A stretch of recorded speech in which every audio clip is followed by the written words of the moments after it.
Alô, amigos de grupos, gostaria de tecer alguns comentários aí sobre essa entrevista, do general Luiz Carlos Gomes, o presidente do Supremo Tribunal Militar, que foi realizada no dia 7 de junho de 2021, pela revista Veja. A revista Veja, amigos, como nós já sabemos, é uma revista, faz parte da grande mídia, e é uma revista de esquerda, de cunho esquerdista, questão ideológica. Essas grandes mídias, elas servem de mecanismo, de detecção de informações, das estruturas políticas, e elas minam muitas vezes agentes das instituições que são hoje, ou nos dias de hoje, mais conservadores, são os segmentos mais conservadores, como por exemplo as Forças Armadas, que preservam ainda os princípios e valores que todos nós temos aí, na maioria da população brasileira, que ainda são conservadores, prezam e respeitam, ainda tem uma reserva moral perante a sociedade. Então não só o Globo, que é mais explorado, mas a revista Veja, isto elas são pagas por muitos agentes de interesses públicos também e privados, mas de viés esquerdistas, para buscar informações e traçar suas estratégias. Então eu vejo dessa forma. A entrevista que o comandante Luiz Carlos Gomes Matos, um general, se eu não me engano, 4 estrelas do Exército, ele foi sucinto nas respostas, ele respondeu de forma direta e dentro da expectativa que a família militar esperava, e a sociedade civil, que tem voltado para as Forças Armadas uma esperança muito grande de socorrer a população como um todo dos ataques de agentes de instituições, por exemplo, o Supremo Tribunal Federal, que tem atropelado a Constituição, da composição, na maioria dos senadores, dos deputados no Congresso Nacional, que, como nós sabemos, cerca de 3/4 da composição do Congresso, isso dentro da Câmara dos Deputados e também no Senado, estão basicamente falando de uma linguagem assim popular contra o Brasil, levando em consideração, eu considero, para falar isso, a chegar a esse número aproximado, 2 fatos que aconteceram, que foi na votação da manutenção da prisão do deputado Daniel Silveira. Haja visto, toda a população patriota, os conservadores de modo geral no Brasil, estava torcendo para que o Daniel Silveira fosse absolvido, e cerca de 3/4 dos deputados, a relatora votou pela manutenção da prisão, e 3/4 dos deputados votaram, Então ali deu para nós termos um diagnóstico do número de deputados que estão realmente na subserviência do Supremo Tribunal Federal, E nós tivemos mais recentemente, outro fato aí também que foi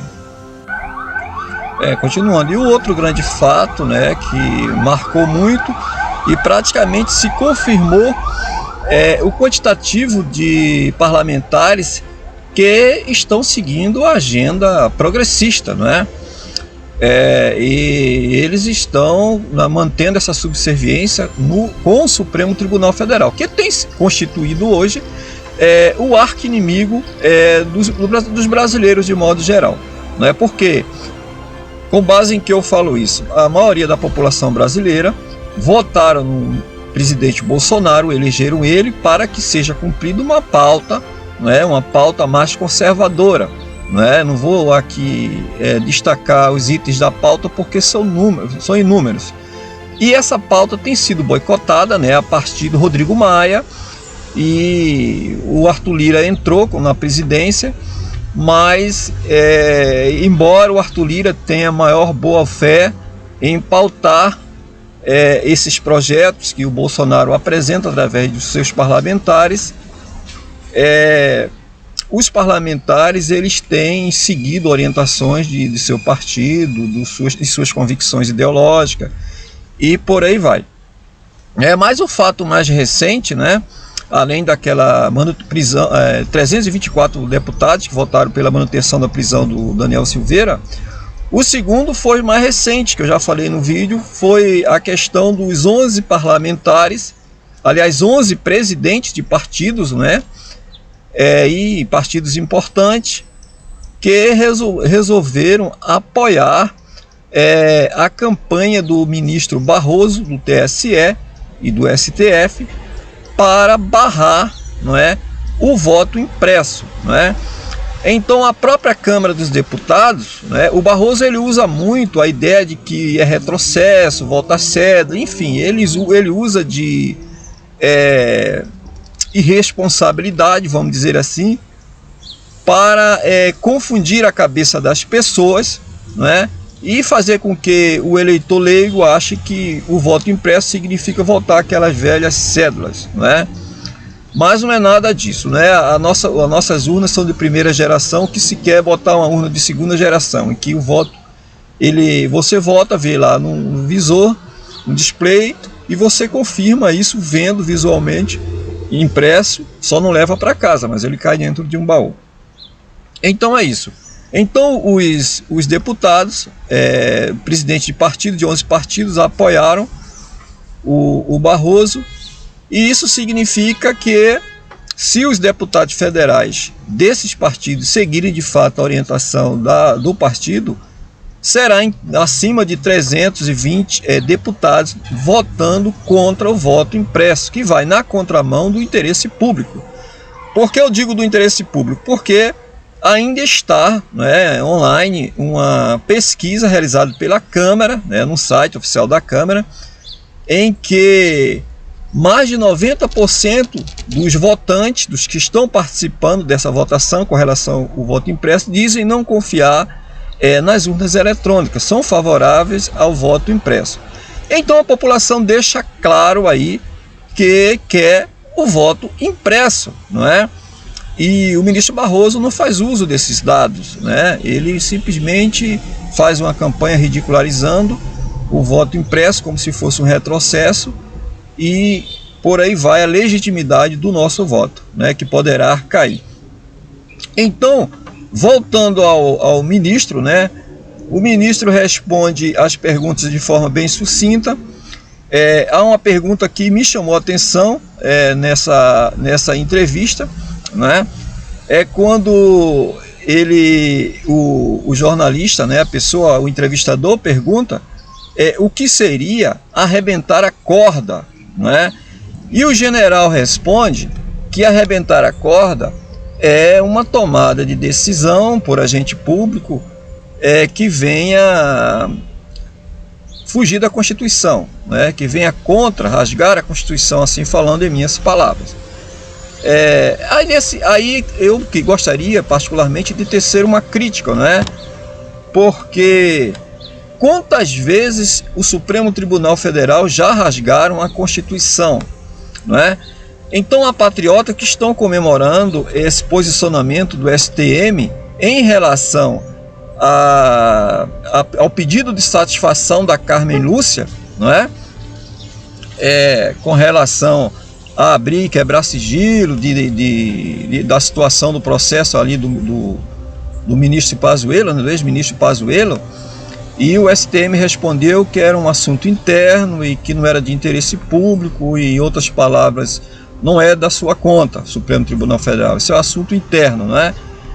Isso tem sido comemorado nas páginas aí, muitas vezes, dos conservadores, dos patriotas, como se fosse um sinal de que eu não vejo bem por aí, porque acontece que isso é um caso específico que feriu o ego dos oficiais generais do Exército, da alta cúpula do Exército, não é?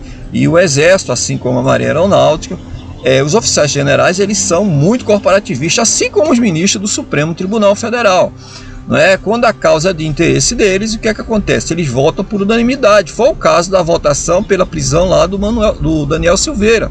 Eles votaram unânime, não é? Pela manutenção da prisão. Então, também nas Forças Armadas existe corporativismo. Acontece que isso não atende uma demanda da população. Porque quem sofre diretamente com as decisões, com as arbitrariedades da Suprema Corte do país hoje, é o país como um todo, é a população, não é apenas uma categoria. Então reagir assim de forma isolada, apenas quando fere o ego de um oficial general, não tem muita significância. Né? A expectativa dos patriotas de um modo geral, principalmente aqueles que acham que a resolução mais eficaz seria, no caso, a intervenção militar, né? Que é parte dos patriotas de modo geral, eles têm essa expectativa e tiveram agora com a resposta do STM, né? Está sendo muito divulgado nas redes sociais e por aí vai. Mas é isso aí, pessoal. Não é bem por aí, não é? As Forças Armadas, a gente sabe que eles não se posicionam muito sobre as atitudes do Supremo Tribunal Federal, mas já aconteceram fatos, né? Por exemplo, quando o ministro Celso de Mello ameaçou que fosse tomada uma ação debaixo de vara por um dos generais, me parece que foi o general Heleno. Aquilo foi humilhação, foi um teste, e eles têm testado o último bastião. Isso é importantíssimo, pessoal. A Suprema Corte tem testado o último bastião para a preservação da democracia, que são as Forças Armadas. Então, eles não têm mais o que fazer contra o Congresso, contra a população, porque o Congresso já está na mão do Supremo Tribunal Federal. Não é? Uma prova disso é que a Bia Kicis, que foi a presidente, que aliás, a idealizadora, né, do projeto de lei 135 de 2019, que foi apresentado, está em discussão ainda no Congresso, né, que tem o Felipe Barros lá como relator, para ser votado mais adiante. Já estava praticamente certo a aprovação da PL 135 de 2019, que ia confirmar o voto impresso em 100% das urnas. Eles conseguiram reverter, né, a priori a partir do ministro Barroso, mas eles conseguiram reverter simplesmente chamando os presidentes de partidos, e certamente foi feita chantagem, né? Foram feitas ameaças, provavelmente, porque não se pode mudar assim de opinião de uma hora para outra, né? E talvez oferecido alguns benefícios, né, para as próximas eleições de 2022, caso haja fraude nas eleições, ou confirmando essas fraudes, não é? Quem vai ser beneficiado nessas fraudes? Logicamente, esses partidos de esquerda, porque eles sabem que se o Bolsonaro permanecer, a política de toma lá da cá não voltará, vai continuar. E eles querem passar a imagem para a população de que não querem a velha política, mas na real eles querem, porque todos esses partidos eram beneficiados, né? Se loteava o ministério e, como vocês sabem, o que aconteceu. Então é isso. É preciso sensibilizar as Forças Armadas, no sentido de que a corda já foi arrebentada há muito tempo para a população civil, não é? Então, eles estão sendo testados. Essas entrevistas servem para que a Suprema Corte procure saber o que passa na cabeça dos militares para calcular o próximo passo deles. É uma estratégia deles, não é? Então, o presidente Fux também, que é muita coisa acontecendo, né? O presidente Fux, ele se encontrou também com o ministro do STM, né, mais recentemente, e também correu nas redes sociais,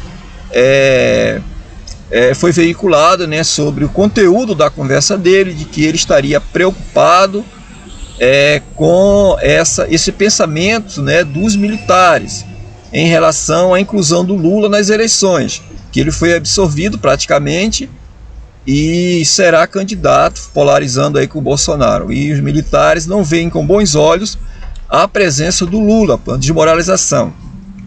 E pelo que diz nas publicações, é de que o ministro Fux, ele está querendo arrumar uma forma, né, utilizando o princípio da moralidade, para não permitir que o Lula participe dessas eleições.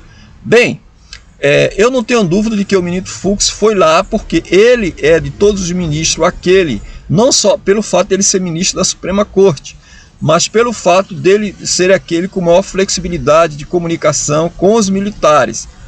Então ele foi como mensageiro, ele foi ali captar também, fazendo o mesmo papel da revista que o entrevistou, porque eles estão realmente querendo ter certeza de que, se o Lula participar e eles emplacarem o Lula na fraude em 2022, qual o posicionamento dos militares, porque eles precisam dos militares apoiando eles, né? Porque o plano dele, maquiavélicos, não serão realizados, né? E o Fux não está fora disso, ele faz parte dessa Suprema Corte podre, né? Mas eles não conseguirão realizar sem a aprovação dos militares, porque já existe o clamor popular, né, para que isso não aconteça. Portanto, eles são hostis à vontade popular. Portanto, eles não são hostis à vontade da alta cúpula das Forças Armadas, porque esse sim pode ser um obstáculo para eles. Por que eu digo isso? Ora, a população está desarmada. O máximo que a população pode fazer é manifestação.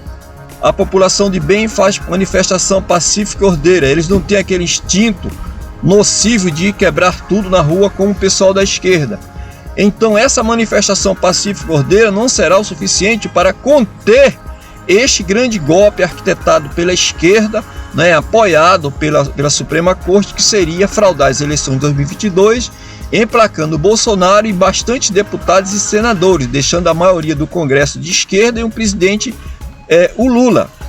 Então é isso. Então as Forças Armadas continuam sendo o último bastião, e o que se espera é que, pelo menos da população civil como um todo, apoiadores do governo, é que os militares sejam mais audazes, sejam mais corajosos, que se imponham mais, que se pronunciem mais, que deixem mais claros, parar de notas de rodapé, qual a posição deles em relação ao Lula sendo colocado nas urnas, não é? Lá em 2022.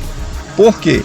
Se continuar assim, a ideia que se tem olha, desde que não mexa com nós, militares da alta cúpula, que se dane o resto, que se dane a população, a pátria. Então é isso. Exige-se, nós pedimos, né, e que os militares, e devemos cobrar isso deles, que eles se posicionem, se coloquem do lado do povo, porque é o povo, né, que no artigo 1º da Constituição emana o poder. Diz lá, todo o poder emana do povo. Então o povo é o patrão dos militares. Valeu, pessoal, um abração e até a próxima. Deus abençoe a todos.